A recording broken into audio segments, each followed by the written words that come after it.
do have a timeout. Decide not to use it. Curry, way downtown. Bang! Bang! Oh, what a shot from Curry!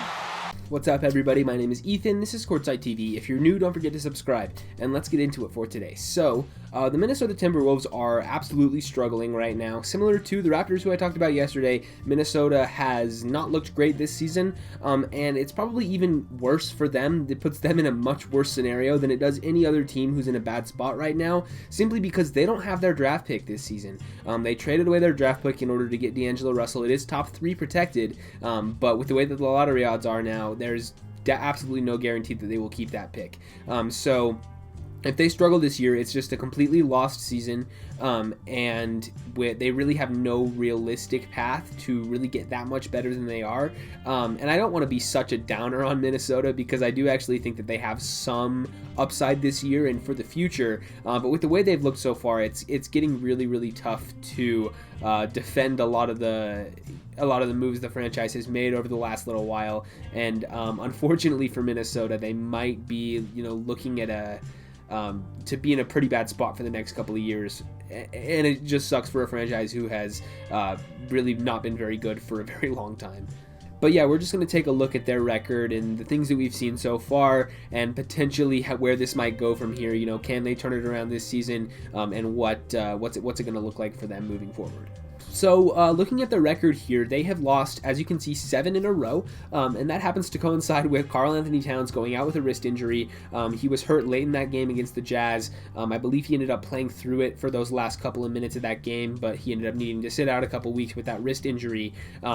And now he's back, played tonight against the San Antonio Spurs. They ended up losing in overtime, but all of those losses in between were without their best player. So you can give them a little bit of slack there. But I mean, just looking at who they've played also, you're looking at, both LA teams, the Denver Nuggets twice, the Portland Trailblazers, and even the Washington Wizards at that time were really, really desperate for a win. I believe that was their first win of the season, if I'm not mistaken.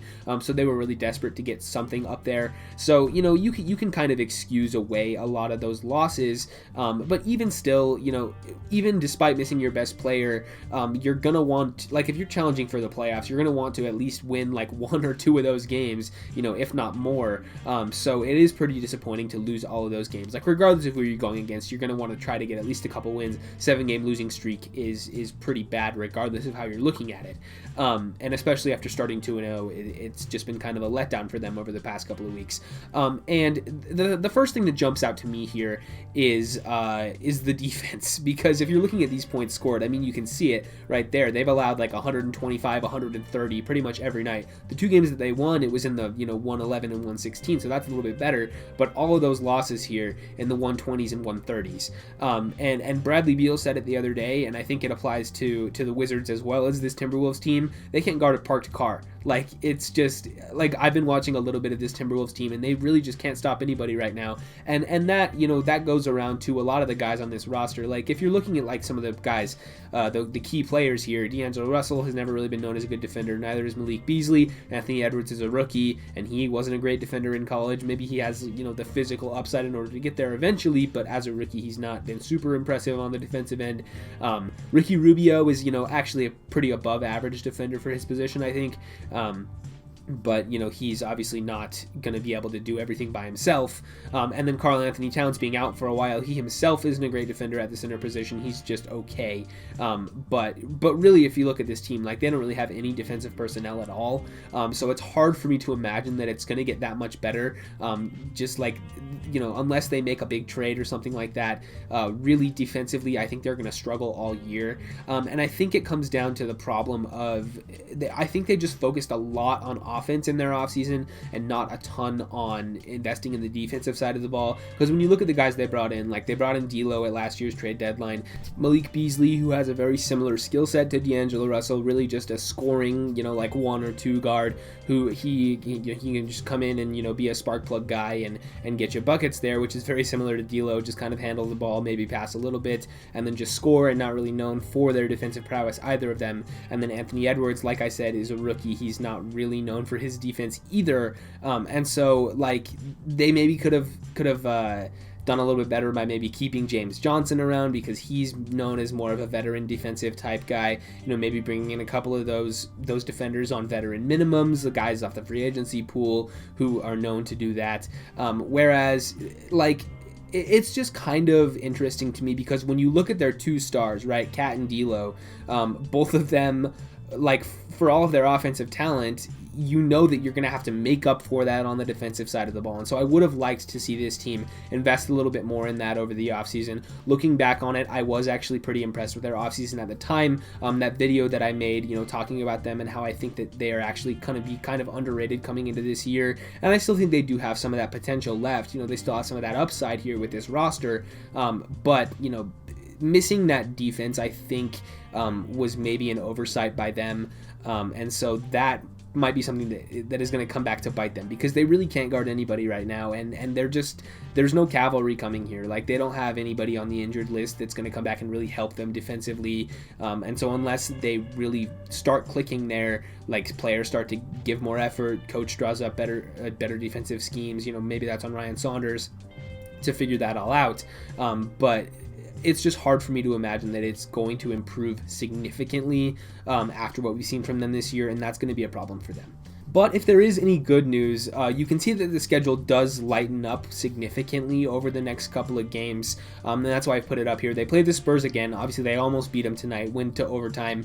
Hopefully, they'll be able to adjust and take a win out of that one if they play any better than they did. Memphis Grizzlies, we're presuming that they still won't have Ja Morant by that time. Jaren Jackson probably will still be out, so you're playing the Grizzlies at half strength, so hopefully you can pull out some wins there if you're Minnesota. Atlanta has slumped recently. We'll see how they look by the time that game comes around. But you play the Hawks twice, and then the Magic in between those two games. The Magic have also been sort of up and down this year, and for as good as they started, they're still definitely a beatable team. So at least through those next 6 games, you have some winnable contests there. And so hopefully for Minnesota, they can put together a little winning streak, or maybe win 4 out of the 6 or 5 out of the 6. That would go a long way towards getting them some momentum, which they completely lack right now because, like I said, 7-game losing streak. Even getting Karl-Anthony Towns back, they're still going to have to scrap and claw and fight for wins, and that's going to come on the defensive side of the ball. So hopefully for them, they'll be able to put some wins on the board, and that would really go a long way to turning their season around because right now they kind of just look defeated. And that's, it's never good when a young team like this kind of loses all their morale and they don't really have a locker room leader. And that's like the one kind of knock on this team too, is that for Cat and D'Lo, for all of their skill, neither of them has really been known as a great locker room guy. D'Lo, as we know, has had sort of his struggles in the past with, I'm not going to go too much into it, but in LA and Brooklyn, he's had a couple of run-ins with teammates and some lapses in judgment off the court, as well as Karl-Anthony Towns, who is kind of a quiet guy and also has been going through a lot personally this year. I'm sure that he is not completely locked into whatever he's doing on the basketball court, which is obviously totally understandable, but they do kind of need that guy that can come in and kind of rally them and really get everybody focused, because neither of their stars are that guy, and they really don't have any of that like veteran leadership in the locker room, which is why that James Johnson trade might have been a mistake, even though I believe they did get Ricky Rubio back. I think he was the matching salary that went out in that Rubio deal, but James Johnson is exactly the kind of guy that I'm talking about here. They need a guy who, a veteran who's tough on defense, that has been around the block, and who is seen as kind of a tough guy who can be that leader in the locker room. So maybe they can figure out how to bring in somebody like that, but I really think that would go a long way for Minnesota here in order to kind of turn the culture of this team around, because the Timberwolves have just had a losing culture for so long, and nobody in the building currently seems really equipped to kind of turn that around.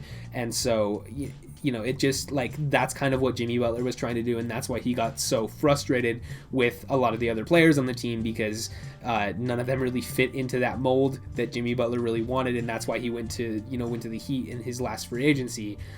So the point is they really need somebody like that, not as good as Jimmy Butler and maybe not as expensive as James Johnson, but just somebody in that type that can really help them there. So how good do I think this team can be? Well, I think I'm going to more pull back on my sleeper playoff pick team, just because seeing the defense in person has really been, it's really tough to put them any higher, just because they really can't guard anybody right now, and I just don't feel like they have enough personnel to really improve that over the course of the season. And just it's been honestly shocking how bad the defense has been.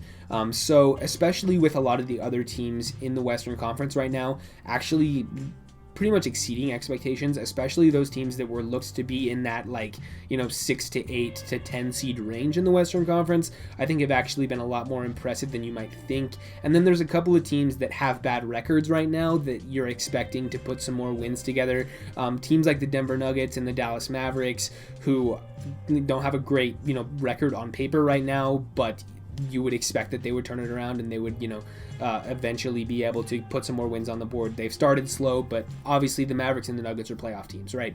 And then a couple of the other teams in that range, like I said, specifically the Phoenix Suns have been really good. It's looking like the Suns are going to be a playoff lock at this point, especially if they continue to play the way they have through 10 games. So I don't believe the Timberwolves are going to be better than Phoenix right now. Even the Houston Rockets, who knows what goes on with that James Harden thing, but the roster they have on paper right now is probably better. The New Orleans Pelicans, they're 4-5 right now, but they've looked pretty good. The San Antonio Spurs, even the OKC Thunder have looked better to this point. The Grizzlies are injured, but when they're healthy, maybe they'll be a better team. The Kings have even been, okay, they've at least been competitive.